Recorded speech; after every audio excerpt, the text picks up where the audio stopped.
Right, good evening everyone, and thank you President Gloria and members for providing this opportunity to share my vision for our region. It's certainly a pleasure to be here in the Nango tonight, a community in which my family has a long and rich history.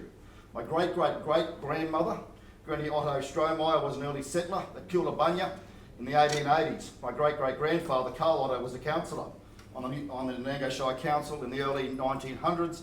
My grandfather was a timber cutter and a dairy farmer in this area, and my father was born and raised here in the Nango. But tonight should not be about the past, but the future of our region, and importantly, the future of your town. Should I be privileged to be elected as your new mayor, my intentions are as follows. Now, we live in a time post-amalgamation where many communities, including our own, feel somewhat disconnected from their council.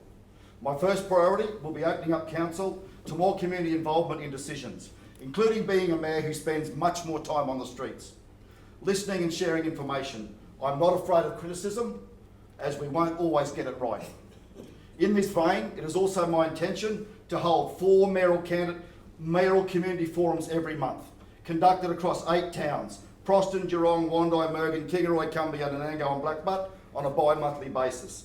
These open forums will be a face-to-face conversation in a public centre and will be open from 12 to 8 p.m. for your convenience. I will be extending an invitation to fellow councillors to join me as and when they can.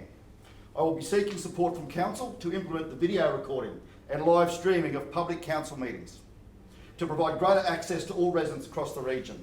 I will be encouraging and fostering open, constructive debate in the council chamber, ensuring that all councillors feel free to be the voice of their constituents. I will be ensuring that within legal and policy constraints, all media outlets have fair and equitable access to information from my office.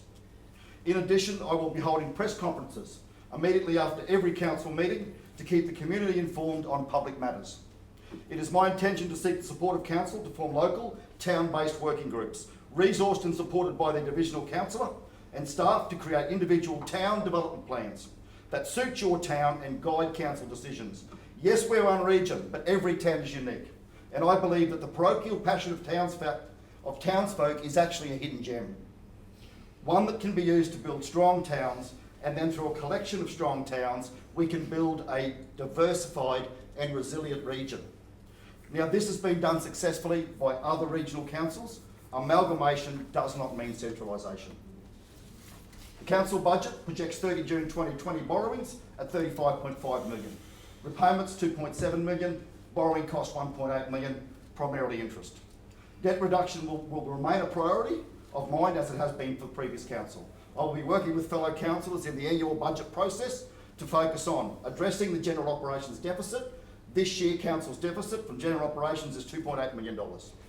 Reducing overheads and project costs, accessing our fair share of government funding, currently 25% less than the state average, as reported to me by the Department of Local Government. I will be using my skills as an accountant to scrutinise the council budget in detail, making sure that we are spending money where it's needed, keeping essential services in small towns, and if at all possible, wouldn't it be great one day to deliver some rates relief?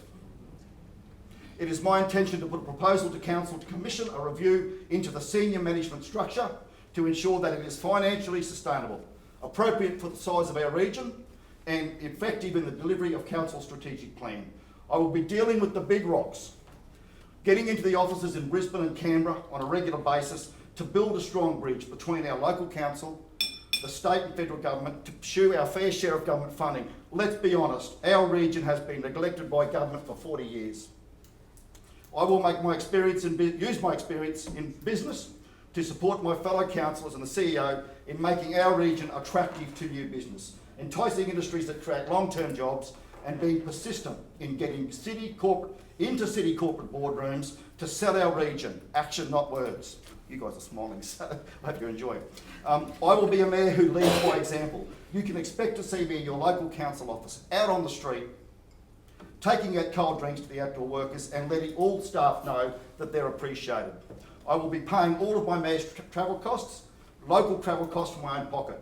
I personally will not be claiming travel costs from council at a time when our people are doing it tough.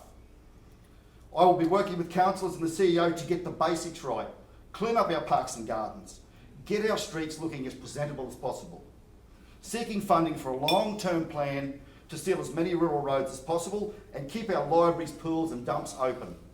I know this will take hard work and time, but as stated by a former mayor in today's South Bennett Times, the time for talk is over.